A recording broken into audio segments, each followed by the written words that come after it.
Hey guys, what's up? This is Hardwood HQ. This is our first episode of this YouTube channel. This is Gio. I hope that you can subscribe.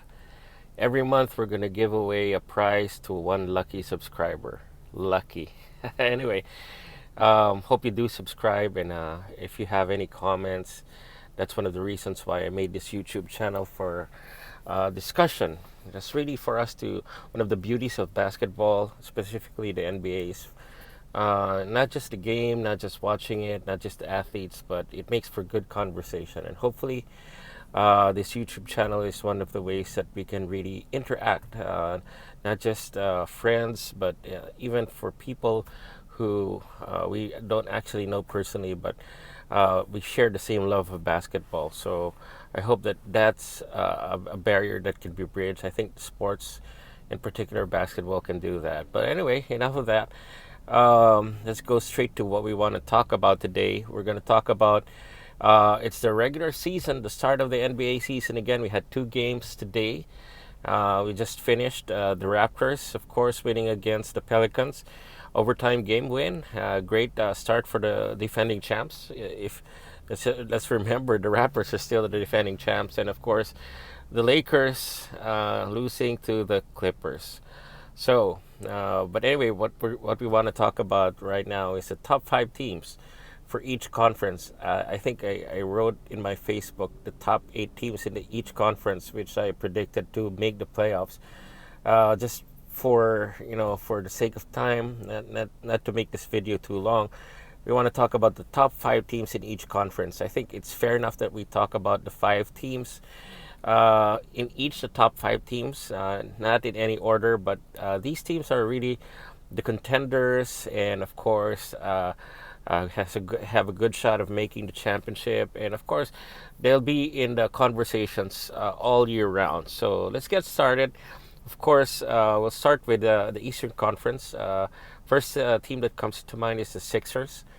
Of course, used to be for a lot of years the laughing stock, and right now we're seeing the fruit of the process, and they've got a great team there with Joel Embiid, and with the addition of Al Horford to the lineup, and of course Josh Richardson, their young swingman from the Miami Heat, and of course Tobias Harris coming back, and of course Ben Simmons to round out the starting five. I think they've got they've got a great defensive team, potentially a great defensive team, especially that front court of Embiid and Horford. I think that is potentially a great defensive tandem that they have right there. So this team is built for the regular season, no doubt about it. I think their starting five is solid, and I think Brett Brown is a good coach and defensive. I think they're going to get this team to play defense, and that's a great thing about that. In the regular season, you're going to get a lot of if they get a lot of defensive stops, and that will lead to a lot of transition buckets, especially if you've got a talent like Ben Simmons and a swingman like Josh Richardson and Tobias Harris. I think there are a lot of open opportunities or great easy buckets for this team in the regular season. I don't know in the playoffs, because of course in the playoffs the game tends to slow down. They scout you more. They want the defenses are more focused, and everybody's going to run back down on defense, and you won't get as many easy baskets like you're getting in the regular season. So that's a question mark for the Sixers. They're great. They're going to be a great regular season team. They're going to win from anywhere from 50 to around 57 games, I think. But for me, Embiid's got to step up big time. I think he has to be at this point where he has to really impose himself down low. No, he's the skill set that he has, his size, the ability, the talent that he has. I don't think he should be settling for outside shots, or his game isn't coming out from the 20 feet and then attacking the basket. He has to be establishing himself in the low post and posting up smaller guys, taking advantage of his size and skills down there. And so that's one thing. If they want to make some noise in the playoffs, Embiid's gotta really step it up, and also Ben Simmons. You know, the biggest knock of on Ben Simmons, of course, is his jump shot, and but he says it's improved, and there have been reports that and some footage that that proves that he has improved his shot. But of course, that remains to be seen, and that's why we have to play the games. They have to play the games, and if it's not just about that jump shooting, but it's his. He has to prove that he can score, especially in clutch, clutch situations, because you know he won't be able to be as effective as a playmaker. He's a great passer.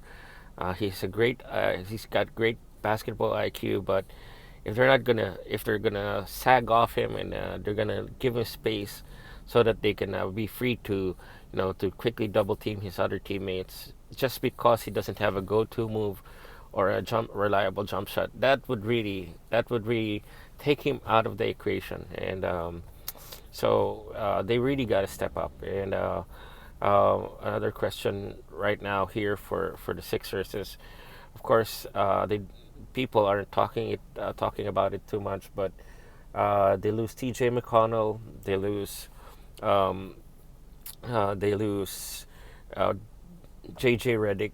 Uh, I don't think people are paying too much attention about that, but I think those are key roles or key players who play key roles, not big scorers, but McConnell brought the energy, brought the playmaking off the bench, and J.J. Redick stretched the floor because of his three-point shooting. He's a veteran presence, and I don't know if there's another shooter in this lineup, in the Sixers lineup, that can shoot as well as J.J. Redick and spread the floor just as J.J. Redick. I think they've got some athletes there in Zaire Smith, uh, and uh, and they've got a replacement big man in Kylo Quinn there. But I just don't know. In terms of these are pure shooters. They may miss Redick, and that might cost them a little bit. So we'll have to see. But this is definitely a good regular season team. It remains to be seen in the playoffs. They got to prove that. And I know they were close to reaching the conference finals last year, except so. But Embiid's got to step up. Simmons got to step up if they're going to really make an impact. Second team that comes to mind in the East, number two team, of course, not in order, but just another team out of the top five is, of course, the Milwaukee Bucks. Uh, they definitely have the championship aspirations, and I think they're the most well-rounded and versatile team in the East. They can play fast. They got enough guards, and I think Giannis. Their starting five of Eric Bledsoe, Wes Matthews, which I think is a good pickup at the shooting guard after they lost on Brogdon, losing Brogdon to the Pacers, and then they got Giannis, and then Chris Middleton, and Brook Lopez, which was a great find for them last season. So I think they can play in two different ways, in a lot of different ways. They can go fast and run. Of course, Giannis can run, Eric Bledsoe can run, and Chris Middleton can hang in there, and they can play that fast up tempo. They've got George Hill coming off the bench as well, and they can also play a slow down game where they funnel their offense through Giannis, post him up, drive, and then kick it out to open shooters. They got Ersan Ilyasova, Pat Connaughton, if I pronounce it correctly, and again George Hill off the bench. They've almost got a complete lineup there, and Brooks' twin brother Robin Lopez coming off the bench. Um, uh, this is a solid team, and they've got a good coach, of course, in Mike Budenholzer. So um, uh, this is my pick for the Eastern Conference.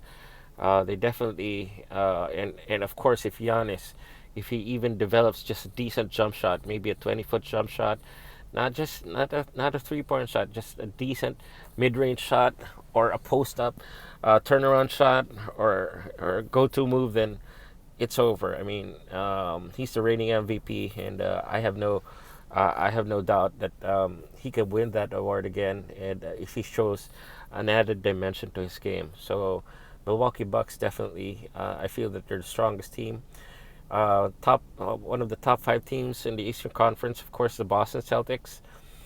They lost out on Kyrie Irving, which which is kind of an ugly separation, and they lost that Milwaukee series, and after winning Game One, and they never were the same after Game One, winning Game One, and then uh, really got spanked and really got exposed. But uh, now they're back to a place where they were in the Eastern Conference with this young core, and they were one game away from going to the finals against the Warriors. I think 2 years ago, if not for LeBron James at the Cleveland Cavaliers. So they're back in that place, but it's really a make or break season for this core of Jason Tatum, Jaylen Brown, and Marcus Smart, and of course they've got Gordon Hayward, who had a nice comeback season after that horrific injury that he had with his foot. But they're paying him a huge amount of money, and I don't know if that's the kind of return of investment they're looking for. So the pressure is on him as well. And again, they lost Kyrie. Kyrie's a top 10 player in the NBA, but they brought in Kemba Walker. So I don't know if how that regular season will play out. I know it's a solid team. I believe Brad Stevens can make it work, but it's an uphill climb for them. But I know they're going to be in the top 5. It's the Eastern Conference. If they were in the Western Conference, they'd be in trouble. But they're in the Eastern Conference, so I think they got a shot. They're solid enough to be one of the top 5 teams. And but again, the pressure is on Jason Tatum. He's got to show that his improvement is going to continue, and he's going to take it to another level. He doesn't want to be just in there as considered as a star, an all-star. He's not even an all-star, but I think so. But he's not even an all-star. But he needs to be. If they're gonna go with this group and not dismantle this group, somebody's got to step up. Gordon's have got to have a great comeback season, and losing Horford is also big. He's not a super scorer, but again, his presence defensively, just the veteran presence that he has, and I don't think Cantor brings that to the table. The defensive presence, the leadership, and um, I, he's a good player, but he doesn't bring the same things that Al Horford brings. So that's going to be an adjustment. So a lot of working pieces, or a lot of pieces that have to fit together in Boston. But I think they'll come out maybe uh, they're going to be there. But again, somebody's got to step up if they're going to make some noise or going to go deep into the playoffs. The fourth team, of course, is, let's not forget, the defending champions, the Toronto Raptors. Uh, we stopped talking about them, or people stopped uh, talking about them once Kawhi signed in LA or the Clippers, but never underestimate the champions, and they are champions for a reason. Although a huge part of it was because of Kawhi, but but they still got good players there, and as they proved, of course it was against a Zion less Pelicans, but I think they're going to be a solid team. I think they're going to be a solid team. Kyle Lowry, Fred Van Fleet, Pascal Siakam, who's got his extension. He's comfortable. He's in a place where he can flourish. He's going to have a great year, and he's a special kind of talent where he can shoot from outside. He's got the size to be able to take other bigs down low and finish, and so he's going to be the focal point. And Fred Van Fleet, he's a little bit undersized for maybe their two guard position, but hey, I mean, the guy knows how to play basketball. He knows how to play in his own tempo. His IQ is really good. He knows when to shoot it. He knows when to pass, and he's got that toughness to him. So, and Marc Gasol is the same thing. He's not a superstar, but he's a solid player. And so Lowry, Siakam, and I think OG Anunoby. It's not people are sleeping on him because he got injured in the playoffs, but I think he's got something to prove. So that lineup, and Norman Powell and some other guys off the bench, and this is still a solid team. They may not have Kawhi, but they're still champions. They're still going to be in the playoffs because they're playing in the East, and they're not going to be an easy out once they get into the playoffs. So, but Pascal Siakam definitely going to have a great year. Last on the East, again, not in any order, but this is another team. The last of the top five teams is the new. I was about to say New Jersey Nets, but the Brooklyn Nets. Of course, KD's out, but they've got Kyrie, they got DeAndre Jordan, and basically the same lineup that they had last year. So I think you bring in an all-star, superstar level player of Kyrie Irving, even without Kevin Durant, and he's got good role players around him. He's got uh, he's got the reigning three-point champion. I mean, Joe Harris, who's really a knockdown shooter. So he's going to get a lot of open looks. I think bringing in DeAndre Jordan back to back with Jarrett Allen, who's already a good defensive player, that's going to be a formidable 1-2 punch in the center position. I think Torian Prince coming in from the Hawks, and we got Levert and Wilson Chandler, and a whole they brought in a lot of pieces again. Spencer Dinwiddie, who's a great off the bench, or he could be a starting two guard. So there are a lot of players, solid players around Kyrie Irving. The key here, if they're going to be in the top five or even higher, is who, what kind of Kyrie, or who's the Kyrie Irving that's going to show up? Is he going to be the Kyrie Irving, the All Star, the MVP candidate that we believe him to be? He's got the skills, but he's got to show the leadership while KD is out. So if he brings it, and if he's got his A game going, and those pieces, there of course there's going to be a transition period, a getting to know period, and chemistry that has to be built. But if you've got that kind of talent, the top 10 talent, then you can build around that. He can carry you some games, and they're going to be there. They're going to be the top five. So those are the top teams that I have for the East. Sixers, Bucks, Celtics, the Nets, and the defending champions, the Toronto Raptors. Now for the West, it's a little bit tougher. You've got probably 9 or 10 teams that can compete for the top 8 teams, or the top or the playoff spots, or the 8 playoff spots. So it's way tougher. And but number one, of course, on the top five is of course the Lakers. This is not again in order, but the Lakers. You just have LeBron James and Anthony Davis, who is in his prime. And I know LeBron's already a sort of a little bit of a decline. He's still one of the top 5 players in the game, but he can bring in the numbers anytime, scoring, assists, rebounds, you name it. He's not the defender that he used to be, but nonetheless, he just brings that presence, and easily an MVP candidate even at 35 years old. But I think Anthony Davis, if they get it going, both of these guys, I mean, if they just they learn how to play with each other, the rest of the pieces would fit in. I mean, I think tonight or today they started out with Avery Bradley, who's a solid defender, Danny Green, who's also a solid defender. LeBron James, and then JaVale McGee, and of course Anthony Davis. That's a pretty good starting lineup. But again, the question there is just it can't be just LeBron and AD.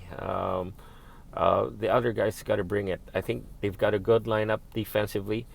The offense, it's either going to go through LeBron or AD, but I don't know. Danny Green's not the same type of shooter that he used to be when he was a Spurs. I don't know if where the shooting is going to come from as well. A knockdown shooter. Avery Bradley is definitely not a knockdown shooter. Who else is there? Jared Dudley, who's deep in the bench. I don't think he's that kind of shooter. Rondo is not that kind of shooter. Caldwell Pope is not that kind of shooter. Kyle Kuzma, who's out at the moment, but I don't think he's also that kind of knockdown shooter. So there's got to be a third man who's going to step up to really make it. I think they're going to dominate the regular season and they're going to win a lot of games, but there has to be a third man. Whether that's if it's that's going to be Kyle Kuzma, then that's their guy. But so they got to find somebody, and also a second unit. I don't think it's that deep. I don't know if they how they're going to manage that in the long regular season. I think in the playoffs, where everything's on the line, you can limit your rotations to 7 players. But in the regular season, where you need to pace yourself and peak at the right time, I don't know if that they have that kind of luxury to be able to just have 7 players. Obviously they have Dwight Howard, but I don't think he's the same Dwight Howard. And again, that's not. I don't think that that's what they're looking for. I think they've got great big men already, and Anthony Davis.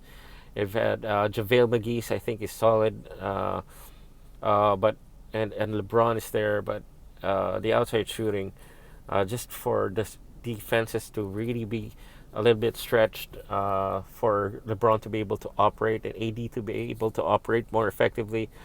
I think they're going to win again a lot of games against a lot of regular or average teams and weaker teams. But when you go up against the top teams who are locked in, I don't think they're going to have a tough time. Second team in the Western Conference is, of course, the Clippers. The biggest news, and I think this is really the most interesting, and I'm excited to see Paul George and Kawhi team up. I'm a Spurs fan, but I hated to see Kawhi go. But anyway, that's news. That's history already. So he won his championship in Toronto, and now he's with the Clippers, and he's teaming up with Paul George, and of course, this is probably one of the best, if not the best, wing defensive combo that we've seen since Michael Jordan and Scottie Pippen. But we're gonna have to wait to see Paul George after a month. He's out, but just this combination, and both offensively and defensively, of these 2 players, these kinds of talents. You're gonna be blessed if you've got one lockdown defender. Now you've got two who can guard multiple positions, and not just on the defensive end. They're difference makers on the offensive side as well. Wherein Paul George can create his own shot, mid-range 3-point shot, drive to the basket. Same thing with Kawhi. They're both great free throw shooters, so you can't foul him and bring him to the line intentionally.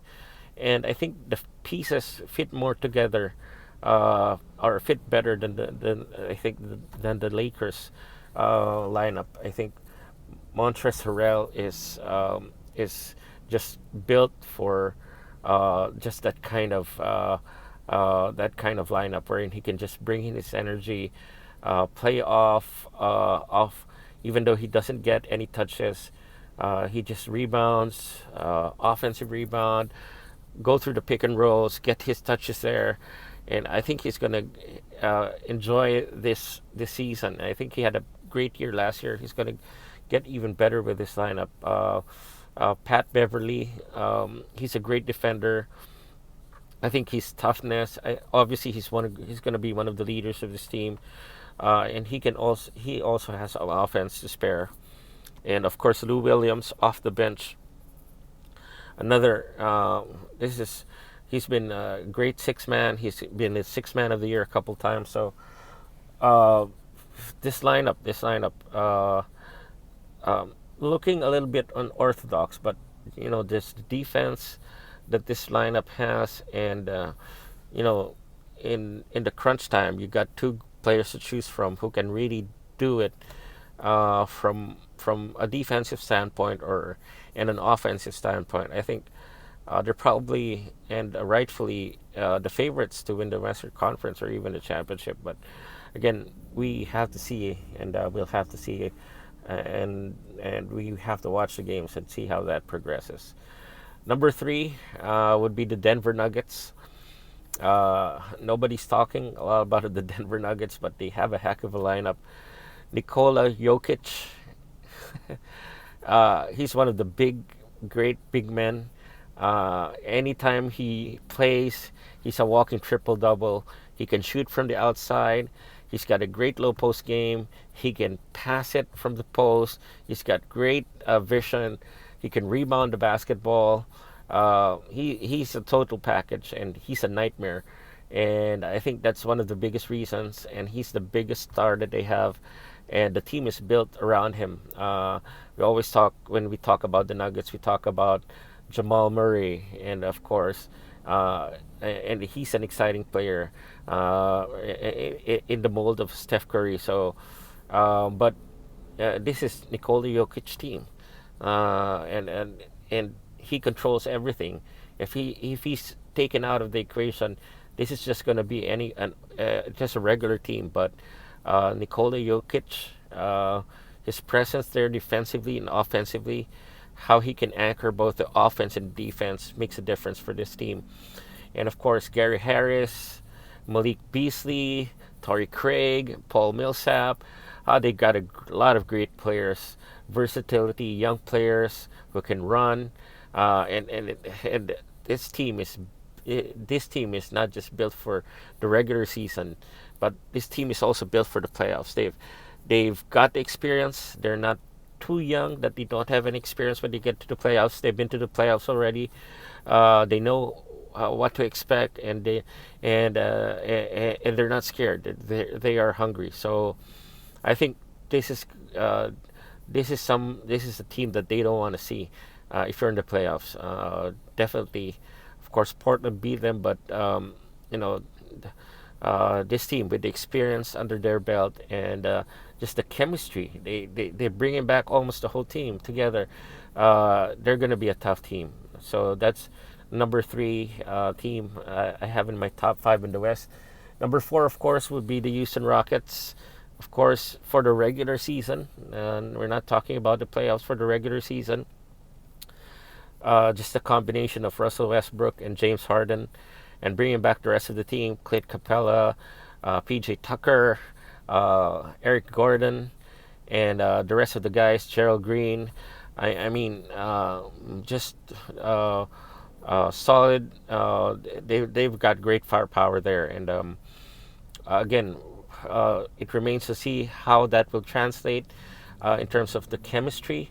A lot of people are saying it can't happen or it won't work, but there are also people who are saying that this can work because they've been teammates before when they were in the Thunder. The young versions of both of those guys who weren't MVPs yet. I don't know. I'm not really concerned about the offense. I'm concerned about the defense and the coaching. I mean, uh, if you put Phil Jackson or Greg Popovich and let him coach this Rocket team, I guarantee they're going to be in the finals. But I got to question D'Antoni here. I don't know if he's getting owned. I remember he had more superior teams against the Spurs teams that won championships in 2005, 2007, and 2008. His teams were stacked, and yet the Spurs teams, Popovich just outcoached him. And it's the same thing. It's the same thing with Steve Kerr. They almost beat these guys, but they had chances to beat. But I think Mike D'Antoni, the way that he just plays 7 players or 6 players, and basically he doesn't. He innovated the game wherein he brought that fast style of tempo in the offense with his Phoenix Suns running gun teams, but uh, his teams don't play defense enough, and he does. There's not much he offers other than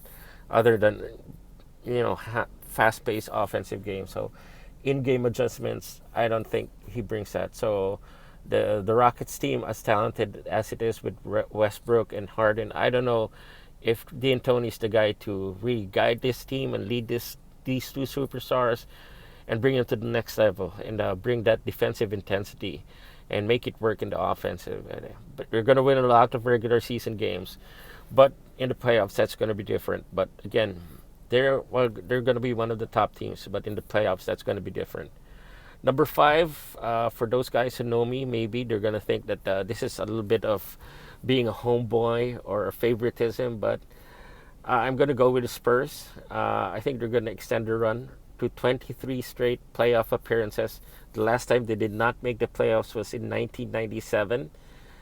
Some of you were not even born during that time, but I just feel that the continuity that they have, and plus the young guys, the young core that they have, they've got one of the deepest teams, not just not just in the entire league. And I think again we're talking about the regular season. DeJounte Murray's coming back, and he's looking great. Not just I think he's added a mid-range jumper, which would make him really hard to stop now. You've got DeMar DeRozan, of course, who's had a great season last year. LaMarcus Aldridge, and of course, uh, you've got you've got Rudy Gay coming back off the bench. This is off the bench. You've got Rudy Gay coming back, and then of course you've got the young guys. You've got Derek White. You've got Lonnie Walker the fourth. You've got Bryn Forbes coming off the bench. You've got Patty Mills still there. Keldon Johnson and Lucas Samanic. These are guys. They're not superstars, but I think they're solid players. And the way Pop is able to bring and develop talent, bring them together to a working unit, I think they're going to win a lot of games in the regular season. They're going to surprise, and just like every other year, a lot of people they sleep on the Spurs, they fly under the radar, and then they're there in the playoffs, and they're also a tough out. Denver beat them in 7 games, and could have gone either way, but I'm not. I'm objectively saying that they're going to be in the playoffs. They're going to win maybe 45 to 50 games. That's going to be enough for them, or even more. If they get hot, it could be more. So those are my top 5 teams for the West: the Clippers, Lakers, the Rockets, the Spurs, and what was that? What was the other team? I forgot the other team, but those are my top 5 teams. And for the East, it's the Sixers, Celtics, Bucks, the Bucks, the Raptors, and the Nets. So I hope you hope to interact with you, of course, in the comment section. Give you feel free to comment, feel free to react, feel free, of course, in the most hopefully in the most we can disagree in the most civilized and gracious manner. So hope to see your comments. Don't forget to leave a like in this video, and hopefully you subscribe as well. I'll see you next week. We're going to talk more about what's happened in the first week of the NBA season. God bless you, and God bless you all, and I hope to see you next time. Out.